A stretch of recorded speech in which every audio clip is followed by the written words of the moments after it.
New details are emerging from an overnight raid involving U.S. Special Forces deep in ISIL territory. CCTV's Daniel Ryntjes is joining us here in the studio with details. Daniel. Mike, an extremely risky decision by U.S. Defense Secretary Ashton Carter. He decided to respond to a request from the Kurdistan Regional Government in Iraq, and that mission, led by Kurdish forces, they say, was to prevent the mass execution of hostages by ISIL militants.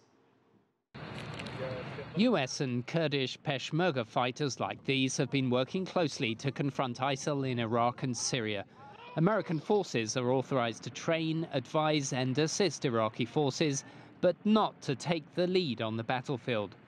In Thursday's dramatic helicopter raid at an ISIL prison compound near Hawija in Iraq, the Pentagon says US Special Forces helped rescue around 70 hostages, more than 20 of them captured Iraqi security forces. There was intelligence information provided that indicated that their lives were at risk and maybe imminently. And so that was one of the reasons for this rescue operation at this particular moment in time. The Pentagon says one American soldier was injured and later died. It's the first US combat death in the fight against ISIL.